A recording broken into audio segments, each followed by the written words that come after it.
furaha, furaha, furaha. Furaha ni kwa wale wanaoamini. Furaha, furaha, furaha, furaha. Furaha ni kwa wale wanaoamini. Ushindi, ushindi, ushindi, ushindi. Ushindi ni kwa wale wanaoamini. Ushindi, ushindi, ushindi, ushindi. Ushindi ni kwa wale wanaoamini. Na tuombe. Baba, huo ni ukweli ya kwamba ushindi na furaha na amani ni kwa wale wanaoamini, kwa sababu imani kuja kwa kusikia neno lako. Tubariki asubuhi ya leo, utupatie imani, utupatie upendo, utupatie uvumilivu, utupatie kila kitu chote ambao kimepungua ndani yetu. Tujenge tena, tuunde, utujaze na Roho wako Mtakatifu na utunenee, kwa sababu unanena hata wa leo, ulinena zamani na hata leo unanena na watoto wako. Tunenee neno la uzima, kwani tumeomba tukiamini katika jina la Bwana wetu Yesu Kristo. Amen. Bwana asifiwe. Amen. Ningependa tusome katika kitabu ya Yohana mlango wa 12 mstari ya 32. Inasema hivi: nami nitakapoinuliwa kutoka ardhini, nitavuta watu wote waje kwangu. Bwana asifiwe. Amen. Nataka tufikirie kuendelea na somo letu ya kwamba unaweza kupambanua roho wa kweli kwa kusudi yake. Hiyo ndio somo letu. Unaweza kutambua roho wa kweli kwa kusudi lake, na kusudi la Mungu ni kufanya mapenzi ya Mungu. Amen. Na mapenzi ya Mungu ni kufuta watu wote. Yesu akiinuliwa alikuwa anaonyesha kifo atakayekufa, ya kwamba kutoka ardhini atainuka aende juu ya nguvu zote, akae katika kiti cha enzi, atakuwa mtawala wa ulimwengu na mbingu, kwa sababu alikalia kiti cha Baba. Na akiwa pale, akiwa na nguvu, akiwa amevunja nguvu zote za Shetani, atainua watu wote waje kwake. Kwa hivyo kusudi ya kila kipaji, kila mtu ni kuleta utukufu kwa Bwana, kufanya mapenzi ya Bwana. Bwana asifiwe. Amina. Na kila kipaji ambacho hakileti na hakifanyi mapenzi ya Mungu, hiyo si kipaji ya Bwana Mungu. Bwana asifiwe. Amina. Katika Wakorintho 13 mstari wa kwanza inasema, hata kama nikinena na lugha za watu na za malaika, lakini sina upendo, mimi nimekuwa tu kama sauti ya debe tupu au kengele. Nikipiga kengele hivi haina maana, haina mwelekeo, haina kusudi. Bwana asifiwe. Amina. Na kila kipawa kisicho na upendo hakina mwelekeo, hakionyeshi mapenzi ya Mungu. Ndio Biblia inasema katika Mathayo 7:21 ya kwamba si kila yeyote asemaye Bwana, Bwana atakaingia ufalme wa mbinguni, lakini ni yule tu anafanya mapenzi ya Mungu. Na mapenzi ya Mungu ni neno lake. Bwana asifiwe. Hili neno lake ndio mapenzi ya Mungu. Amina. Na unafanya tu mapenzi ya Mungu ukiongozwa na Roho Mtakatifu. Amina. Na Roho Mtakatifu ni nafsi ya Mungu. Ni character, ni tabia ya Mungu. Bwana asifiwe. Amina. Kwa hivyo Mungu akiwa na Roho Mtakatifu, ukiwa na kipaji na unakitumia vizuri, unaweza kufanya kazi pamoja na Mungu. Lakini ikiwa hiyo kipaji hakiendelei pamoja na Mungu, kinafanya mapenzi ya kidhehebu au ya kibinafsi, na hiyo si kipawa ya Mungu. Kila kipawa hapa duniani kilipeanwa ili watu wafaidike. Bwana asifiwe. Amina. Lakini ikiwa kipawa, tuseme kama kipawa cha mama, kama kile kipawa cha mama haisaidii watoto, kile kipawa cha mama haivumilii watoto, kile kipawa cha mama haisaidii watoto kueneza mbele. Bwana asifiwe. Au cha baba au cha rafiki. Bwana asifiwe. Amen. Kinafikiria mwenyewe, hiyo ni vibaya. Bwana asifiwe. Kwa hivyo kila kipawa, na kipawa ni kila mtu. Kila mtu hapa duniani ako na kipawa. Amina. Ako na kazi alipewa na Mungu. Amen. Ukiwa kijana una kazi unapewa na Mungu. Amina. Ukiwa mzee, ukiwa kazini una kazi umepewa na Mungu. Unatoka mahali hapa, mahali pengine, mahali pengine. Life au hai si mwisho, is not a destination. Si mwisho, ni njia unafuata kutoka hapa mpaka mwisho. Na hiyo njia unafuata ni lazima ionyeshe utukufu wa Mungu. Bwana asifiwe. Amen. Kwa hivyo ndasema ya kwamba upendo, ukiwa na upendo wa Mungu, upendo wa Mungu kufanya mapenzi ya Mungu, si ndio? Kama tulisema hivi. Yohana wa kwanza mlango wa 5 mstari wa 2. Na hivi ndivyo tunajua kwamba tunawapenda watoto wa Mungu, tukimpenda Mungu na kutii amri zake. Kupenda Mungu, kwa maana kumpenda Mungu ni kutii amri zake. Kwa hivyo kutii amri zake ni kufanya mapenzi ya Mungu. Yesu akasema, kwa nini mnanitafuta? Na mimi ni lazima niwe katika kazi au biashara ya Baba. Na biashara ya Baba ni kufanya neno lake. Bwana asifiwe. Amen. Kwa hivyo inaonyesha ya kwamba vipawa zote hapa duniani ni lazima upambanue ile roho aliye safi. Bwana asifiwe. Na ile roho aliye safi, hebu tuseme kwa njia nyingine. Tukisema ya kwamba ukiwa na upendo uko na ushindi. Upendo wa Mungu unaitwa agape love. Huo ndio unashinda ulimwengu. Bwana asifiwe. Na nabii alisema ya kwamba kama sisi tuko na tabia mzuri tutashinda. Bwana alisema hivi, unless we suffer with him we cannot reign with him. Isipokuwa tukiwa na mateso hapa duniani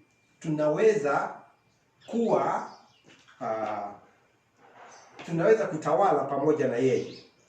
You have to suffer to reign. Ni lazima upitia mateso ili uweze kutawala, na sisi tuwatawala pamoja na Yesu katika ufalme wa mbinguni wa hewani. Bwana asifiwe. Tunatawala duniani. Kwa nini? Sisi ndio nuru ya ulimwengu. Amina. The reason for this is that character simply is never made without suffering. Tabia haitengenezwi bila kupitia mateso. Ukipitia mateso unakuwa na tabia. Ukipitia shule unakuwa na ushindi, unapatiwa shahada. Bwana asifiwe. Amen. Ni ya kusema ya kwamba umeshinda.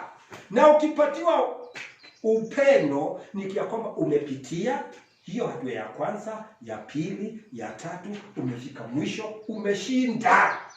Na ukishinda, Mungu analeta uwepo wake wa Roho Mtakatifu unakaa ndani yako, ni kusema umeshinda. Amen. Umekubali neno, unaenda na neno na umepatiwa ushindi. Kwa sababu bila, nabii anasema hapa, without character, a man without character can't reign. Mtu asiye na tabia mzuri hawezi kutawala. Kwa sababu because power apart from character is satanic. Kwa sababu utawala usio na tabia unatoka kwa shetani. Kwa sababu kila kitu unaona tabia mzuri, tabia baya na inatawala ni ya shetani. Bwana asifiwe. Lakini tabia mzuri, kwa sababu ni ushindi, umevumilia mambo mengi, umepitia mambo mengi na umeshinda, huo ni ushindi. Kwa sisi tulisema upendo ni ushindi. Na sasa tuwasema sana tabia ni ushindi. Ushindi wa kutimiza neno la Bwana. Ushindi wa kuvuta watu wakuja kwa Yesu. Kipawa zote kinatumiwa kuleta watu kwa Yesu. Amina. Kwa neno awalete nyumbani. Bwana asifiwe. Amina. Na wakija nyumbani wataona upendo wa Baba. Bwana asifiwe. Amen. Kwa hivyo tunaona ya kwamba tunasema kuhusu kutengeneza tabia. Na kutengeneza tabia, nabii anasema hapa, man ain't measured by muscles. Mwanaume hapimwi kwa sababu yeye ni mnene sana. Hapana. Hiyo ni ya wanyama, that is beast. Man's measured by character. Mtu hupimwa kwa tabia. Na anasema hapa ya kwamba we are invited to shape our own character to his. Tumealikwa tutengeneze tabia yetu ilingane na yeye. Amina. Kwa neema yake we are invited. Think of it. Hebu fikiria, tafakari. To become characters like his.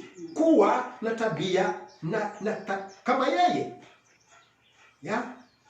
If we are ready to lay down and the molding that we had, tuache uundo au umbo ule tulikuwa nayo, ili tuwe na kuundwa tena na Yesu. Na Yesu anaunda kupitia hili neno lake. Amina. Anatuunda kutumia neno lake. Bwana asifiwe. Amen. Akikuunda anaondoa ile baya, anaweka ingine mpya, na hiyo mpya anaweka inashinda ulimwengu kwa sababu umepata tabia ya Yesu Kristo. Amina. We want to make this Bible our looking glass. Tunataka kuweka hii Biblia iwe kama kioo. We let ourselves be molded by his character. Tukubali kuundwa na tabia yake. Having his character, kuwa na tabia yake. His mind, fikira zake. Letting the mind that was in Christ be in us. Kukubali fikra iliyokuwa ndani ya Yesu Kristo iwe ndani yetu. Bwana asifiwe. Amina. Na hiyo fikra ya Yesu Kristo, nabii anasema, hii ni katika kitabu kinaitwa Identification 63:01-23. What was his mind to do? Fikra yake ilikuwa ifanye nini? The mind that was in Christ,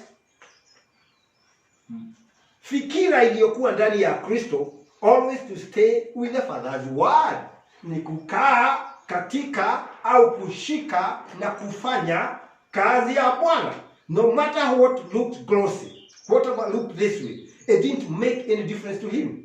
Hata ikiwa mambo yanaonekana mazuri au mabaya, hiyo haikuwa na tofauti. The Father's word is what counted. Bwana asifiwe. Amen. Neno la Bwana ndio lilikuwa na maana. Huwezi kusema ya kwamba kwa nini ulifanya hivi kwa sababu bishop alisema. Bwana asifiwe. Kuundwa tabia ya Kristo inamaanisha hivi, ya kwamba sisi tukizaliwa kama watoto tunapitia shule fulani kuundwa na kufunzwa. Na ni lazima tukubali kufunzwa na Roho Mtakatifu ili atuunde. Bwana asifiwe. Na akituunda anaondoa ya ulimwengu ili fikara zetu ziwe zinaonyesha fikara ya Yesu Kristo. Nabii anasema hapa katika kitabu inaitwa Hear Ye Him 62:07-11, now just be yourself. Kuwa wewe mwenyewe, simple, mtu rahisi, humble, mtu mnyenyekevu, waiting for the coming of the Lord. Amina. We don't believe in glamour. Hatuamini vitu vya kujionyesha, something shiny, kitu ambayo kinang'ara. You know, I have always said, nimesema mara nyingi, Hollywood shine. Watu wanaojionyesha wanaonekana kama wanang'ara, lakini Christianity glows. Lakini Ukristiano unaonyesha moto. Bwana asifiwe. Amen, amen, amen. There is a lot of this beauty shining and glowing. Kuna tofauti kubwa sana ya kama kioo kikionyesha kinang'ara na kala moto lilio na moto. Kuna tofauti kubwa sana.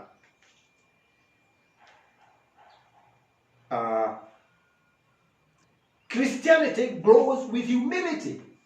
Bwana asifiwe. Ukristiano unaonyesha, unang'ara na humility, uvumilivu, kunyenyekea. Bwana asifiwe. Amen. Wa ulimwengu inafikiria vile mtu ataonekana.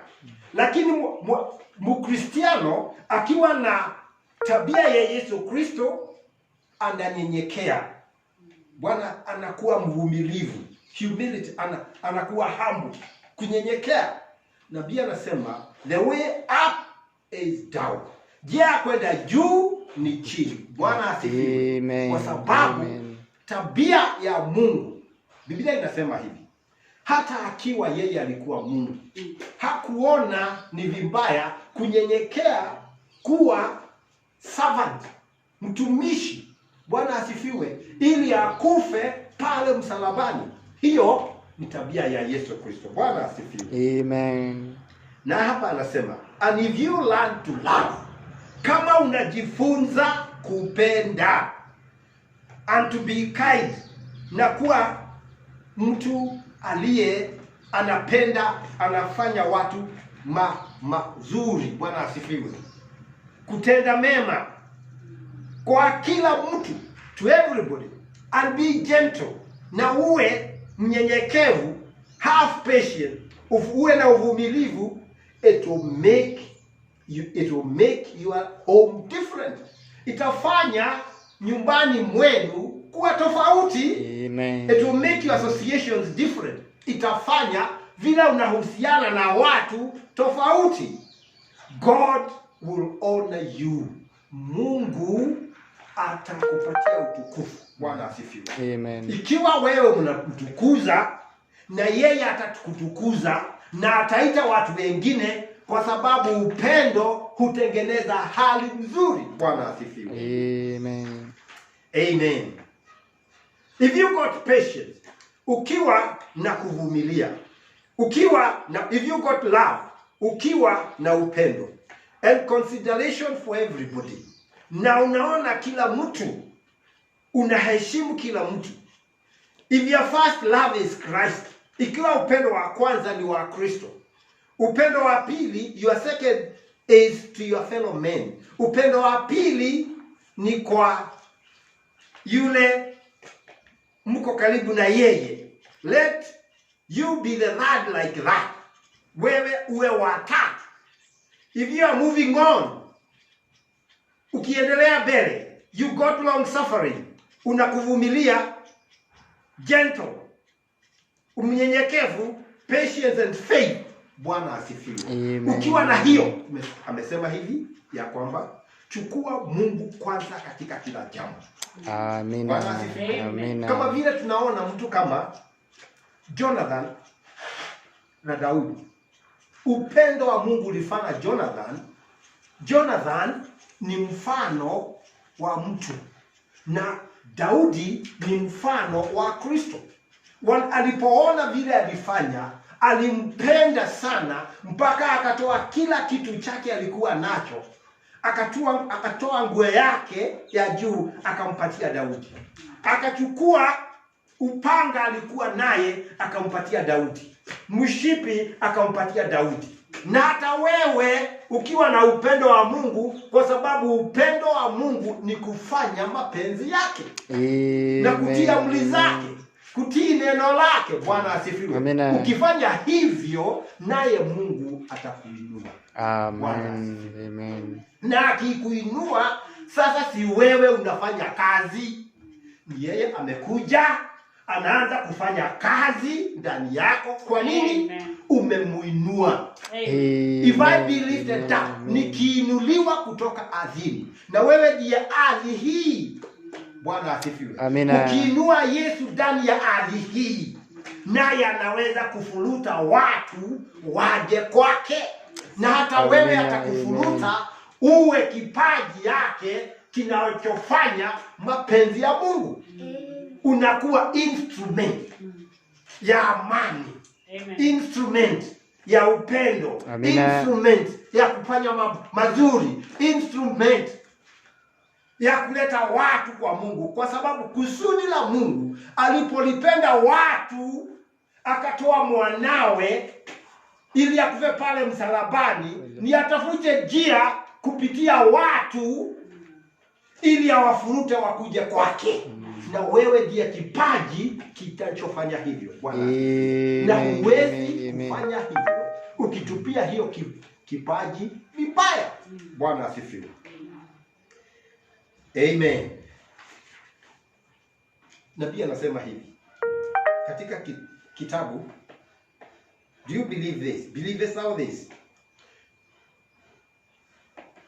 The gospel is the greatest drawing card. Injili ndio nguvu ya kufuruta watu. Injili. Na injili ni nani? Ni Yesu. Bwana asifiwe. Amen. Injili ni Yesu. The world has ever had. If I be lifted up, I will draw all men to myself. Nikiinuliwa juu, nitafuruta watu wote wakuje kwako. As long as that brotherly feeling isn't among us. Na kama ule upendo wa kidugu hauko miongoni mwetu, we are fighting a losing battle. Tunapigana vita na tumeshindwa. Kwa nini? Upendo ndio ushindi. Amen. Tabia ndio ushindi. Amen. Tuanze tumia hiyo. Upendo ndio ushindi. Ndio nguvu inayoshinda ulimwengu. Amina. Tabia mzuri ndio ushindi unaonyesha kwamba umeshinda ulimwengu. Na ukiwa na ushindi, Amen, unaweza kuwapatia watu wengine kile unafanya ili ushinde, kwa sababu ushindi unapatikana kwa Biblia. Amina. The gospel, injili. Hiyo injili ya Kristo ni upendo. Bwana asifiwe. Amina. The gospel, and yet in its simplicity, is the greatest drawing card the world has ever known. Hiyo upendo, hata ikija na urahisi, ndio nguvu kubwa sana ya kufuruta watu. And injili still hold the center of attraction to every man and woman. Injili ndio muhimu, ndio kitu ambao kinafuruta kila mwanamume na kila mwanamke aje kwa Yesu. Bwana asifiwe. Amen. Amen. Upendo. Ndio tunasema, nataka sasa kurudi pale kidogo. Tumesema ya kwamba katika pale Wakorintho wa 13 tumeona imesema hivi. Nataka sasa tusome kile upendo ni kitu gani. Upendo ni ushindi. Amina. Okay. Mwenye upendo na mstari wa 4. Mwenye upendo huvumilia. Amina. Unavumilia kwa sababu umeshinda. Kama hujashinda huwezi kuvumilia. Umepitia mateso, unaweza kuvumilia yote. Bwana asifiwe. Unaweza kuvumilia. Kwa nini? Mambo hapa ulimwengu mabaya yatakuja. Kulingana na mlango wa 17 wa Luka inasema mambo ya kukwaza watu yatakuja. Bwana asifiwe. Na ukikwazwa unaweza kuvumilia. Bwana asifiwe. Amen. Faith is patient. Bwana asifiwe. Amina. Faith is patient. Suffering long. Kusafari hiyo ndio inajenga tabia. Unapitia mateso, unapitia hapa, unapitia pale, unajua kuvumilia, unajua kufanya kazi, unajua namna ya kuheshimu watu, unajua namna ya kuita watu, unajua namna ya kusaidia watu. Na huwezi kufurutwa kwa ubaya. Kwa nini? Umepitia mahali mengi, uko na ushindi. Na Mungu akitaka kujenga ushindi, ni kama vile Biblia yasema ya kwamba imani yetu ni ya thamani sana kushinda dhahabu inayopitia kwa moto, na ikipitia kwa moto inachomwa na moto, inaeuka, toka pale inaundwa. Amen. Bwana asifiwe. Na inang'aa kwa sababu ule kitu kibaya chote kimeshindwa, kimetolewa. Bwana asifiwe. Amina. Na ikiwa imetolewa, huo ndio ushindi. Amina. Umesafishwa na damu ya Yesu. Na damu ya Yesu ni maji inayotoka kwa neno, ni damu inayotoka kwa neno. Bwana asifiwe. Kwa sababu damu inatiririka kutoka kwa hili neno, na likitiririka linakusafisha. Na ukiwa utajipeana ili Mungu afanye mapenzi yake, atakubadilisha. Akija anabadilisha, anatoa yule mtu wa kwanza, anakupatia kitu kingine. Bwana asifiwe. Amen. Amen. Amen. Upendo huvumilia. Upendo hufadhili. Bwana asifiwe. Amina. Love is kind. Unapeana. Mtu mkaribu hupeana. Akikuta mtu ambaye ako na haja, anampatia, anamsaidia. Bwana asifiwe. Kwa nini anamsaidia? Anajaribu njia ya kumfuruta aje kwa Bwana. Bwana asifiwe. Amen. Is kind. Lakini hata akiwa ni mkarimu, tena anapima hiyo na mapenzi ya Mungu, vile Mungu atamuongoza. Anaweza kuja apite mtu mmoja, akute mtu mwingine, akute watatu amsaidie. Si kusema anasaidia kila mtu, anategemea vile anaongozwa na Mungu. Amen. Kama vile Simoni aliongozwa, alikuja akapitia, kulikuwa na watoto wengi, lakini alipofika kwa Yesu Kristo akiwa mtoto, akaanza kusifu Mungu. Akasema, sasa nimeona ukombozi wako. Bwana asifiwe. Anajua uongozi wa Roho Mtakatifu. Bwana asifiwe. Amen. Amen. Nataka tuendelee mbele kidogo. Kufurahia ukweli. Upendo hufurahia ukweli. Kama ukweli ni kitu kizuri, unafurahia. Bwana asifiwe. Unafurahia neno. Kama unafurahia neno, you rejoice in the truth. Bwana asifiwe. Amen. Kama vile Biblia inasema, furahieni katika Bwana, nasema tena furahieni. Bwana asifiwe. You rejoice all the time. Kama inaonekana mambo mabaya, unafurahi. Kama inakuwa mambo mzuri, unafurahi. Ikiwa kidogo, unafurahi. Ikiwa kikubwa, unafurahi. Bwana asifiwe. Ukwazwi. Bwana asifiwe. Ndio Biblia inasema. Sasa inasema kama summary. Na hiyo ndio nataka tuchukue kidogo. Summary inasema hivi, ya kwamba beareth all things. Upendo unavumilia mambo yote. Hiyo ni kusema nini? Love beareth all things.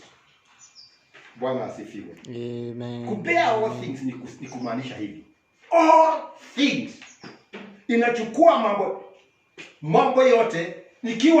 Nituseme ya kwamba ukiona ndugu huoni mabaya, unamfunika na upendo. Bwana asifiwe. Amen. Kwa sababu upendo unafunika dhambi nyingi. Na ukipenda mtu huoni kile anafanya kibaya. Amina. Akifanya kibaya unafikiria vile utamstahihisha. Bwana asifiwe. Amen. Kubea inaonyesha mara mbili. Kufunika dhambi za mtu, ile kitu kibaya kisionekane, na umsaidia kusahihisha ile kile kibaya kiwe kizuri. Inasema ya kwamba kubear things ni kuwa mvumilivu, na ukimwia mvumilivu inaonyesha ya kwamba zile vipawa au gift of the fruit, tunda la Roho. Bwana asifiwe. Na tunda la Roho ni nini? Biblia inasema hivi: tunda la Roho ni upendo. Ni furaha. Unakuwa na furaha, unakuwa na amani, unakuwa na uvumilivu. Sasa hivyo inategemea kwa yule mtu mwingine. Una uvumilivu. Kuna hii imegawanyika mara mbili. Kuna yako na ya watu wengine. Watu wale wengine wakikutendea unawavumilia. Uko na wema kwa watu wengine. Uko na fadhili na wao. Bwana asifiwe. Amen. Uko na upole, uko na kiasi. Bwana asifiwe. Kwa watu wengine unawavumilia. Kwa hivyo tunda lote la Roho Mtakatifu linapatikana katika hii Biblia, kwa sababu tumesema ya kwamba tumesoma pale ya kwamba hivi ya kwamba huvumilia yote. Kwa nini? Umepitia kile kizuri, kile kibaya, umejifunza kuongozwa na Mungu. Kikija kigumu unatazama juu. Kama Musa aliongoza watu jangwani miaka hiyo 40, hakuona shinda. Kwa nini? Alikuwa anategemea Mungu. Amina. Bwana asifiwe. Amen. Alikuwa anashinda yote. Alikuwa na sanduku la dawa. Dawa gani? Ya kwamba mimi ndiye Mungu mponyaye magonjwa yenu yote. Bwana asifiwe. Amen. Anatazama juu, anapata. Kukiwa na shinda ya maji, kulikuwa na jiwe linawafuata mwamba, anaenda pale, ananena nalo, hako peke yake. Bwana asifiwe. Kuvumilia yote. Kwa hivyo matunda yote ya Roho Mtakatifu inayosema hivi: tunda la Roho ni upendo, furaha, joy. Unakuwa na furaha. Kwa nini? Furaha inabubujika ndani yako. Kile kinabubujika ndani yako ni kwa sababu Mungu yuadumu ndani yako. Una upendo. Upendo unatengeneza hali. Una amani kwa sababu Yesu ndiye mfalme wa amani, na Yesu ndiye Roho Mtakatifu. Una uaminifu. Bwana asifiwe. Watu wanaweza kukuamini. Bwana asifiwe. Kwa sababu wameona kitu kizuri. You are faithful. Bwana asifiwe. Una tabia inaweza kuaminika. Uko na kiasi, temperance. Kwa nini? You bear all things. Bwana asifiwe. Na hii pia inasema ya kwamba hakuna sheria inayopinga mambo kama haya. Mambo kama haya yatendeke. Bwana asifiwe. Ndani yako, ndani ya wewe ndugu, ndani ya dada, ndani ya kila mtu, kama yako na Roho wa Mungu. Na hii ndiyo thibitisho ya kwamba mtu yuko na Roho Mtakatifu. Bwana asifiwe. Kwa sababu unafanya mapenzi ya Mungu. Ukifanya mapenzi ya Mungu, Mungu amekutuma. Na Mungu akikutuma, mnaenda pamoja na yeye. Bwana asifiwe. Amen. Ndio Biblia inasema mahali pengine kama pale. Wafilipi 4 mlango wa 8. Hatimaye ndugu zangu, anawasihi.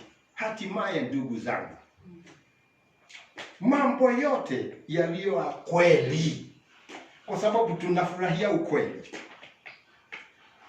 Unapenda ukweli. Mambo katika kila jambo, tazama hii, ili uwe na fikara ya Yesu Kristo. Fikiria. Ni kufikiria.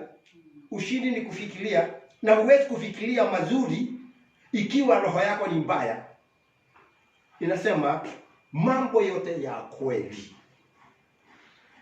yoyote yaliyo na sifa. Si sifa zako, sifa za Mungu. Amen. Yaliyo na haki. Unafanyia watu wengine haki.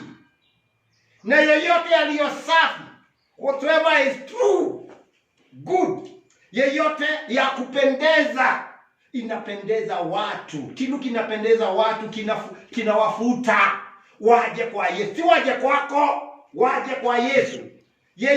Yeyote yenye sifa jema. Sifa jema. Kuna sifa mzuri na kuna sifa jema. Ukiwapo uzuri wowote, if there be any virtue, uzuri wowote, pakiwepo na chochote kinachostahili kusifiwa, if there is anything to be praised, kitu unaweza kusifu. Watu wakija, hii ni mzuri, hiyo ni mzuri, umefanya vizuri, umesaidia. Watu wakiwa na corona unawasaidia. Ndugu akiwa na shida unamsaidia. Hata ikiwa ni kidogo au ni kikubwa. Bwana asifiwe. Amen. Tafakarini mambo haya. Mtu akiwa na upendo wa Mungu, anatafakari, anafikiria mambo haya. Bwana asifiwe. Kwa sababu inafuruta watu waje kwa Mungu. Ile ingine tumesema ni kwamba believe all things. Vitu vyote ni Yesu. Kwa sababu Mungu amefanya Yesu na neno lake kuwa vitu vyote. Bwana asifiwe. Believe all things. Amen. Kile chochote neno kimesema, hata ikionekana haiwezekani, Bwana asifiwe, ana believe. Kama mtu kama Joshua alifika mahali akaona kuko na shinda na adui ataondoka, akasema jua simama. Bwana asifiwe. Anaona mambo ambayo ya kwamba anaamini yote. Bwana asifiwe. Vile inawezekana na vile zinawezekana, upendo unaamini yote. Bwana asifiwe. Amen. Upendo unaamini yote. Hope all things. Bwana asifiwe.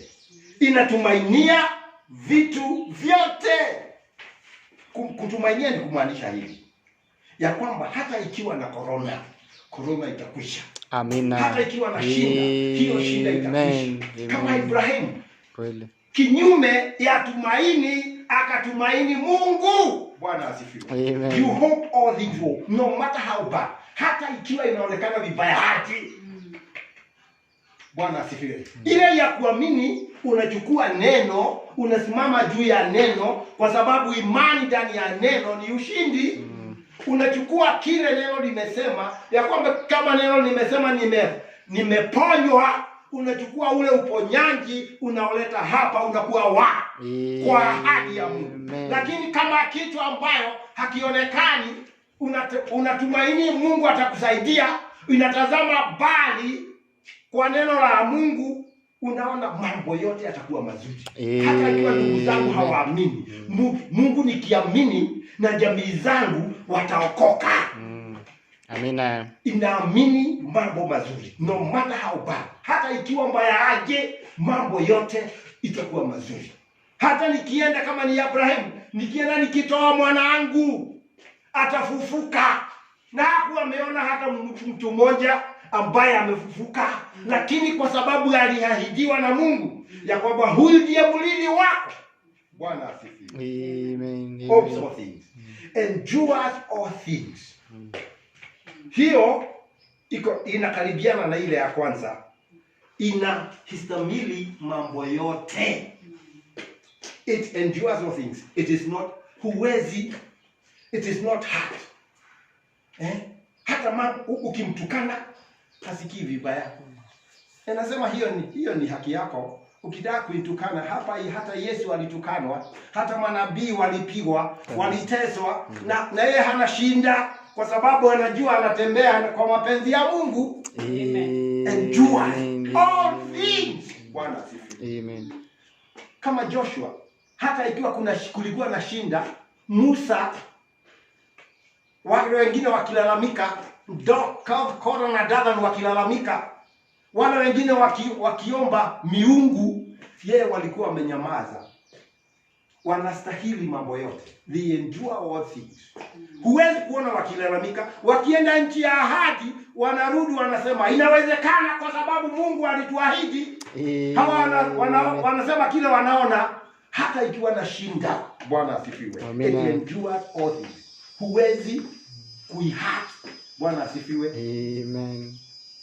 Ukimtukana ni sawa, ukimwambia mambo mazuri ni sawa, kwa sababu anachukua watoto, anachukua watu wazima, watu wakubwa, wakifanya chochote wanavumilia. Amen. Herode akija, Yosef na Mariamu, Mungu anawaambia ondokeni hapa, nendeni Misri. Bwana asifiwe. Wanaenda, wakifika pale Mungu atawaambia, wale walikuwa wanatafuta kuwa mwana sasa wameondoka, rudini. Wanarudi kwao, mambo yote ni mazuri. Na kimalizika anasema hivi ya kwamba kuna upendo hauna kikomo kamwe. Love hautakuwa na mwisho. Amen. Haukuwa na mwanzo, haukuwa na mwisho, utadumu milele. Vipaji hivi viongee, kunena na lugha kutakuwa mwisho, kwa sababu kunena na lugha ni ishara ya kufuruta watu waje kwa Yesu. Ikiwa ni kunena au kuongea ujumbe wa Mungu, prophecy, kutakuwa na mwisho, kwa sababu ni kipawa cha kuleta watu kwa Yesu. Bwana asifiwe. Ujuzi, maarifa itafika mwisho, kwa sababu tukimaliza mwishowe tutakuwa kama Mungu, na Mungu utakuwa ndani yetu. Utimilivu wa Mungu, ujuzi wote utakuwa ndani yetu, tutakuwa miungu. Bwana asifiwe. Na huo uungu na upendo utadumu milele. Amina. Kwa sababu ni utu wa Mungu, ni tabia ya Mungu. Amina. Bwana asifiwe. Hivi vingine vyote, vipawa vyote vitakoma, vitafika mwisho, lakini upendo wa Mungu utadumu milele. Kwa hivyo ukiona kipaji kilicho na uungu, kilicho na upendo, na ningekusihi hata wewe ujaribu uwe na kipaji chako kile Mungu amekupatia, ukiunde kiwe na upendo wa Mungu, ili Mungu anaweza kufanya kazi na wewe. Isipokuwa hivyo, utakuwa ukifanya kazi ukifikiria ni Mungu unafanyia kazi, lakini Mungu ameondoka. Bwana asifiwe. Amen. Mwisho anasema hivi, ningependa watu wote, if I could see all Pentecostal churches and Foursquare, madhehebu yote kama naweza kuona, na wale wengine wote, put their arms around one another, wachukue mikono yake wake juu ya mwingine, and forget their differences, na wasahau tofauti zao, just fellowship with one another, kuwa na ushirika na mwingine. I am not saying all your organization break up and make one organization. Sisemi mvunje dhehebu zetu zenu mwe na dhehebu moja. It will never be that way. Hiyo haitakuwa. Lakini ikiwa ndugu ni abo ametoka wapi, akiwa ni wa kidhehebu, tafadhali ndugu umheshimu. Heshimu kila mtu, mtoto, mkubwa. Bwana asifiwe. Daktari, mheshimu. Kila mtu ni kipaji, kiheshimu. Kama kile kipaji kitakusaidia, kwanza ni lazima ukiheshimu. Amina. Bwana asifiwe. Na kila unaheshimu ni mtu unaheshimu. Bwana asifiwe. Na ukiheshimu itakusaidia, kwa sababu imewekwa pale ikusaidie. Bwana asifiwe. Amen. Tukitoa ile ambayo zimewekwa ni shetani, na tuwe na ushirika, Mungu atafurahi. Anasema hivi, so stay, that's all, but reach out an arm, love everybody. Furuta mkono wako kwa mtu mwingine, love everybody else. Penda kila mtu yeyote, have respect, kuwa na heshima. Give him a little blanket too. Mpatie ile blanket yako, because he wants to get covered also. anataka kufunikwa na ile kifuniko ni damu ya Yesu. Bwana asifiwe. Lakini ukimuondolea, wewe hauko ndani ya damu, wewe hauna Roho Mtakatifu, wewe hauna hii, wewe ni hiki na kile. Hapana, unatumia kipaji ya Mungu vibaya. Tafadhali ndugu dada, wewe ni kipaji ya Mungu. Amen. Tumia kile kipaji kwa njia mzuri ya kuleta utukufu, ili usiwe kama watu. Biblia inasema si yule anayesema Bwana Bwana, lakini ni yule anafanya mapenzi ya Mungu. Na mapenzi ya Mungu ni upendo. Mapenzi ya Mungu ni kuleta watu kwa Yesu. Ukiona mtu ambaye haleti watu kwa Yesu, anatumia kipaji chake vibaya. Bwana asifiwe. Amen. Tumesema ya kwamba upendo ni ushindi. Upendo ni tabia ya Kristo. Upendo ni kuleta Mungu ndani yako ili awe ndiye anapigana, na akipigana ndani yako wewe uko na ushindi. Amina. Kwa hivyo ushindi ni tabia, ushindi ni upendo. Ushindi ni kufanya mapenzi ya Mungu. Amina. Bwana asifiwe. Na tuombe. Baba uliye mbinguni, tuna shukrani tele kwa kutupatia nafasi hii tusikie neno lako. Neno lako ni uzima. Neno lako ni chumvi. Neno lako ni nuru ya ulimwengu. Na umetupatia hili nuru Baba, ili hiyo nuru tuziweke kama mji au taa imewekwa juu ya mlima, ionyeshe nuru kwa watu wote. Tusaidie tuwe kama ni barua imeandikwa inayosomwa na watu wote. Mahali tu kumekosea Baba, tusaidie. Wewe tu unaweza kutusaidia. Watu wanaweza kutumia elimu, na elimu iko na kikomo na haiwezi kushinda. Kile kinashinda tu ni upendo wa Mungu. Tusaidie. Tunajikabidhi mikononi yako tukiamini katika jina la Bwana wetu Yesu Kristo. Amen. Turudie hiyo pavio. Shangwe, shangwe, shangwe, shangwe. Shangwe ni kwa wale wanaoamini. Shangwe, shangwe, shangwe, shangwe. Shangwe ni kwa wale wanaoamini. Ushindi, ushindi, ushindi, ushindi ni kwa wale wanaoamini.